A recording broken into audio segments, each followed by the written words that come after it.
this country is at war with Germany. We had to do a job, and we did the job, and that was it. The men had to go and fight, and the women had to take their place. Soldiers, sailors, and airmen of the Allied Expeditionary Force, you are about to embark upon the Great Crusade. Hello and welcome back to the Foxhole. This week we are chatting all about the great man himself. As soon as I say this name, you should know him. Dwight D. Eisenhower, or Ike, was also his nickname. And we're going to be diving into his life, his career in World War I, World War II, and what he did after the war. So this is kind of carrying on in our kind of visionary series. So we've already covered Winston Churchill, but now we're going over to the American side. And yes, like I said before, as soon as I said that name, you probably, even if you're not a super nerd, you'll know who Eisenhower is or heard of his nickname, Ike. So Dwight D. Eisenhower was born on the 14th of October in 1890 in Denison, Texas. And as is tradition in those times, he was the third of 7 sons. You know, those times people had a lot of kids. And he was the son of David Jacob and Ida Elizabeth Eisenhower. And he, like I said, he was called Ike, was one of his nicknames. He was a fun-loving youth who enjoyed sports, but took only a moderate interest in his studies, which I'm sure there's people listening out here who can agree with that. You know, school is school. You know, if you've got other interests, you know, you're going to be more interested in them. So on his school career, he graduated from Abilene High School in 1909. And again, in those days, it was tradition. He worked for more than a year to support his brother's college education. And then he entered the U.S. Military Academy at West Point in New York, which actually, this is a bit of a sad detail. That decision left his mother, who was a pacifist, in tears, which is totally understandable. Obviously, put it into context, this is before the First World War. Obviously, there have been wars, you know, American Civil War, you know, and that sort of ilk. But there's been no massive conflict yet. So, yeah, for somebody's son to join a military academy and their mother to be a pacifist, I can understand that kind of friction. So, fast forwarding a little bit. So, he's in West Point at this point, and in the remarkable class of 1915, which actually produced 59 generals, apparently, from what I could find. He ranked 61st academically and 125th in discipline out of a total of 164 graduates. Now, you'd think, hearing that fact, you go, oh, he's not going to amount to anything. He's not going to do anything. You know, he's quite low down. He'll probably graduate, but he's not going to rise the ranks. But just you wait. Just you wait. So actually, from that, he was then commissioned as a second lieutenant. He was sent to San Antonio, Texas, where he met Mame Genevieve Dude, or Dowd. Even Dowd is probably more the pronunciation on that one, not Dude. And they were married in 1916, and they went on to have 2 sons, Dowd Dwight, born in 1917, who unfortunately died of scarlet fever in 1921, and John Sheldon Dowd, born in 1922.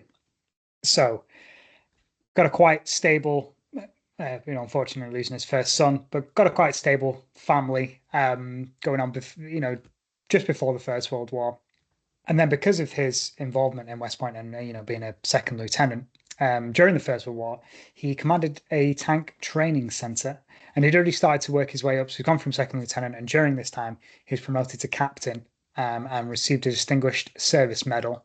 But the war ended just before he was to be sent overseas. So he's kind of involved in World War I, but not really. And he's kind of just learning a lot and integrating in the military lifestyle sort of thing. And then after that, after World War I ends, obviously it's peacetime. He was then assigned to the Panama Canal Zone. And there he came under the inspiring influence of his commander, Brigadier General Fox Connor. And then I think this is a big thing of it's who you know, not what you know, with him meeting Fox Connor. Because then what I could find was that under Connor's assistance, Eisenhower was selected to attend the Army's Command and General Staff School at Fort Leavenworth in Kansas. So again, it's who you know, not what you know. He's got connections. He's in the right place. Because then, whilst he's at Kansas in Fort Leavenworth, he was then a major, and he graduated first in a class of 275 in 1926, and 2 years later he graduated from the Army War College. So that's quite a jump to go from, he's quite at the bottom to then suddenly he's a major after the First World War.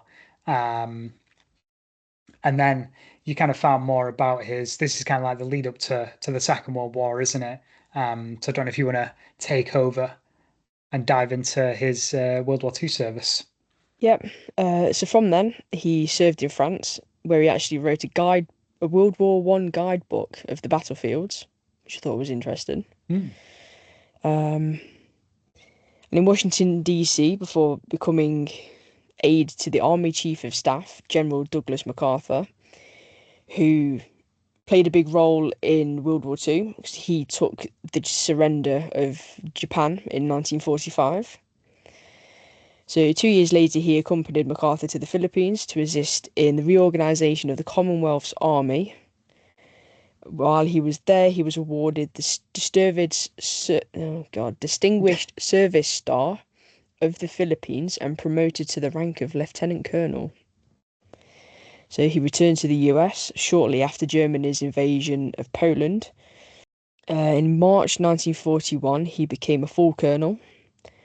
3 months later, he was made Chief of Staff of the Third Army, and soon won the attention of Army Chief of Staff General George Marshall for his role in planning war games involving almost 500,000 troops.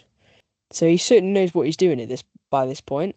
He does. I think he's rubbed shoulders with a lot of, again, if you know your World War II, you know Douglas MacArthur and you know George C. Marshall as well. And these are two massive names. So I think it makes sense that Eisenhower learned from those two great minds, really. And again, like I keep saying, it's who you know, not what you know. And you might think, well, he's not actually done any fighting yet, so how can he move up the ranks? But I think it's just him showing potential of what he could do, really, is my interpretation of what we came across. Yep, so obviously the US entered the war in 1941.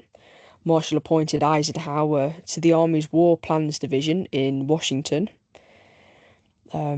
He then became a brigadier general in September of 1941 and was promoted to major general in March of 1942. He was also named head of operations division of the War Department. So in June, Marshall selected him over 366 senior officers to be commander of US troops in Europe. That's massive. That's a massive job title, that is. Yeah. I mean, God, what must it have been like? Imagine getting told that, oh, you're going to be commander of all US troops in Europe. Nothing like this has ever happened before. Nobody's ever had that sort of responsibility before in history. I don't think, well, not modern history, certainly. So God, I mean, what must he have been feeling, And he rapidly climbed the ranks. After a long army career he spent in relative obscurity, was due to not only his knowledge of military strategy and talent for organisation, which also helps, but also his ability to persuade, mediate, and get along with others. So he seems like just a genuinely nice guy at this point.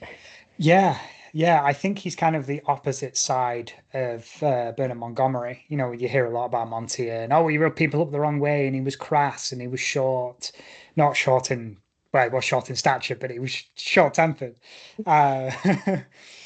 So it's kind of like Eisenhower is almost, like I said, the opposite side of that coin, where he sounds very easygoing and can just mediate between people, and there's more than one way to skin a cat, though. So Yep. So men from a wide variety of backgrounds, impressed by his friendliness, humility, and optimism, liked and trusted him. So you need a leader that you can trust. Yeah. Eisenhower was promoted to Lieutenant General in July of 1942 and named head of Operation Torch, the Allied invasion of North Africa, the first major Allied offensive of the war, and that was in November of 1942, and that was successful in the May of 1943.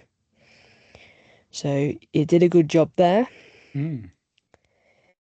Eisenhower's decisive decision to work during the campaign with the French Admiral Francois Darlan, who collaborated with the Germans, that aroused a storm of protest with the Allies, funnily enough.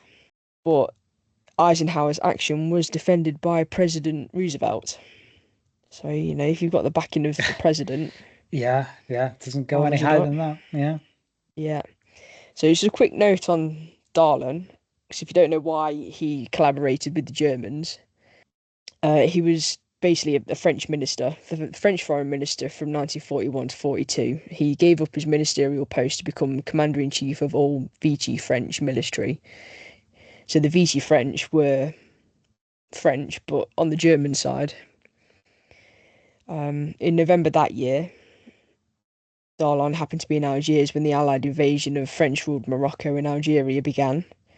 Darlan persuaded the local Vichy French forces to let the landings continue. He then concluded an armistice with the Allies, which then made his forces come under the Free French Command. He was then killed by an assassin, an anti-Vichy assassin, in December of 1942. So his and Eisenhower's relationship was somewhat short-lived. But like you said, fair play to Eisenhower for trying to have some sort of relationship, with him, and it goes to show again his character, that people, knew him for, he wasn't going to just dismiss him. He was going to at least try. Yeah. So a full general since that February, Eisenhower then directed the amphibious assault of Sicily, and then onto Italian mainland, which resulted in the fall of Rome on 4th of June 1944. During the fighting in Italy, Eisenhower participated in plans to cross the English Channel for the invasion of France, which we covered in a previous episode. So on December 24th, 1943, he was appointed Supreme Commander of the Allied Expeditionary Force. And the next month, he was in London making preparations for D-Day. So 6th of June 1944, we all know that date, he gambled on a break in the weather given to him by Captain James Stagg, and they launched the Normandy invasion. More than 156,000 troops landed in Normandy. Invading Allied forces eventually numbered 1 million, and then began to fight their way through France and onwards to Germany. On August the 25th, Paris was liberated. Then went on to the Battle of the Bulge. They won that. The Allies then crossed the Rhine on March 7th, with Germany surrendering a couple of months later in May. Eisenhower was then criticised for allowing the Russians to capture Berlin, but he and others defended his actions on several grounds: that the Russians were closer, they had more troops, and they had been promised Berlin at the Yalta Conference in February of 1945. And while all of that was going on, Eisenhower had been made a 5-star general. Eisenhower was given a hero's welcome upon returning to the US for a visit in June 1945. But in November, he intended to retire, but that was delayed by the President Harry Truman, as he named him to replace Marshall as Chief of Staff. So following in his old mentor's footsteps there. Yeah. So for more than 2 years, Eisenhower directed the demobilization of the wartime army and worked to unify the armed forces under a centralised command.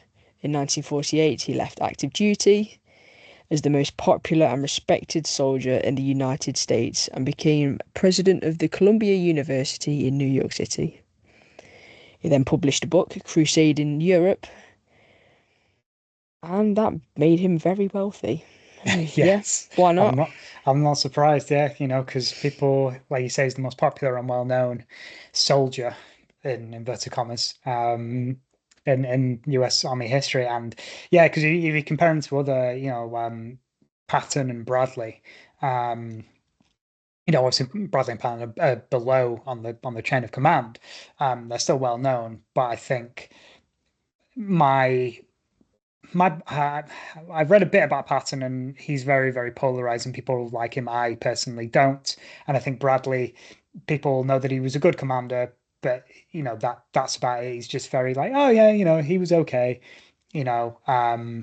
Whereas Eisenhower is just universally loved. I don't think I've ever heard or read anything, bad against him. Like you said about the Berlin and the Russians, but he quickly kind of laid it out in black and white and said, look, they were promised it. That's an end of it, sort of thing. And yeah, like you say, he kind of transferred. He's gone from peacetime to wartime, then back to peacetime again. So he's kind of seen it all and done it all. So what's left for him to do? Well, then he runs for office, doesn't he? And it's kind of logical. It makes sense. He's seen all this, and he wants possibly to have even a bigger impact on the world. So he runs for president. He's successful. So in 1952, he was elected president, and his vice president, actually, which I didn't know this, his vice president was Richard Nixon, which is crazy. You think of it's almost like timelines converging, because you think Eisenhower is World War II, 1940s. Nixon is like 60s, 70s, that sort of thing, Vietnam and Kennedy. So when I read that, I was like, that's really bizarre. You wouldn't put those two together, but I guess they were.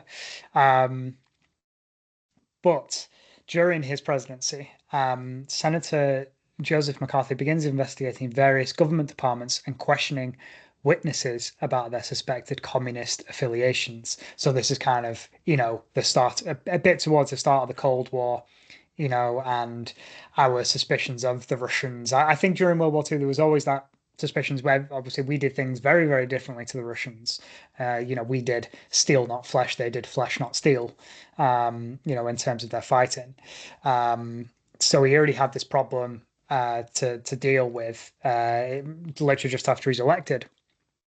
And then 2 years later, in 1954, the US Supreme Court issues its decision in Brown v. Board Education, ruling that racial discrimination in public schools violates the 14th Amendment. And that's pretty massive. That's pretty massive in terms of, you got to think of how blacks and African American soldiers were treated in the Second World War. I was literally rewatching a Band of Brothers episode this morning, and there's just one short shot of African American soldier driving one of the Deuce and a Halves, and I was thinking to myself, yeah, that's the only time in that entire TV show that there was black soldier featured, because in the war they weren't featured. So for them to make this ruling in public schools, I think that was a massive step for America, for it to be under Eisenhower's presidency. That's a big thing as well.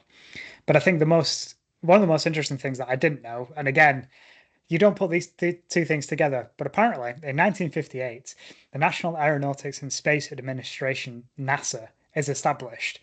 And again, that's under Eisenhower. And you think, hang on a minute. We've gone from D-Day to Eisenhower creating NASA that would then put people on the moon and into space. Like, just what? That's insane. So he's witnessed so much history, and because even if you go back, he's witnessed World War I, and then he's created something, that we're gonna go into space. That's mental, absolutely mental. And then after that, kind of towards so he served for 2 terms. So he's your classic president.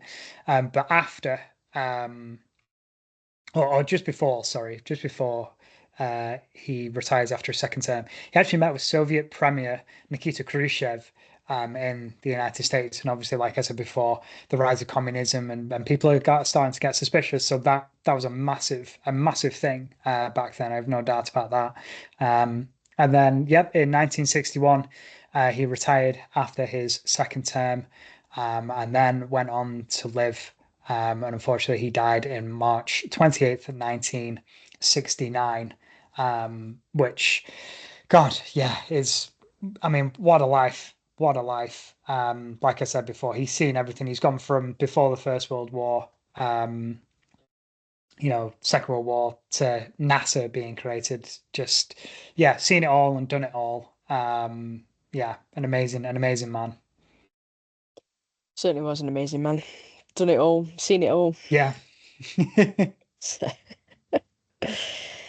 Oh, anything to add?